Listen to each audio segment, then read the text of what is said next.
Joan of Arc, the warrior saint. In 1412, in the small village of Domremy, France, a peasant girl named Joan of Arc was born into a world ravaged by the Hundred Years' War.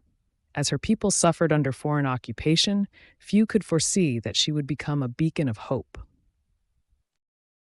In February 1425, at just 13 years old, Joan experienced her first divine vision. She claimed to hear the voices of Saint Michael and Saints Catherine and Margaret, urging her to support Charles II in reclaiming his throne. Despite skepticism, Joan's unwavering faith inspired those around her. She believed she was chosen by God to lead the French army to victory in a war that had long plagued her homeland. By 1429, the Siege of Orléans had become a critical battleground. Joan's arrival invigorated the French forces, turning the tide against the English and marking a pivotal moment in the war. By October 1428, Orléans was under siege, with French troops demoralized by a series of defeats against the well-coordinated English forces.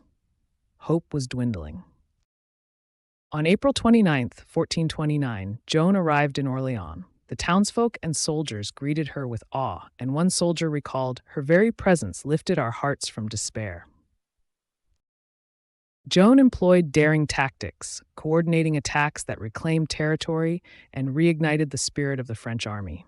Her presence transformed the battlefield from hopelessness to fervent determination. On May 8, 1429, the Siege of Orléans was lifted, marking a pivotal victory that rejuvenated French morale and set the stage for Charles II's coronation. On July 17, 1429, Joan witnessed the coronation of Charles II at Reims Cathedral. This moment symbolized the restoration of the French monarchy, with Joan seen as a divine endorsement of his kingship. The atmosphere was charged with hope as the French populace rallied behind their newly crowned king, united under a leader they deemed legitimate.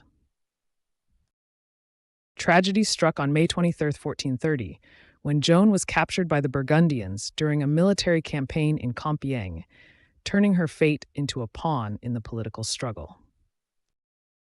In January 1431, Joan faced a politically motivated trial, accused of heresy and witchcraft.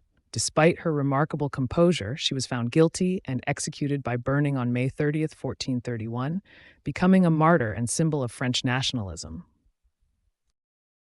Don't forget to subscribe and hit the notification bell to keep up to date with our latest content.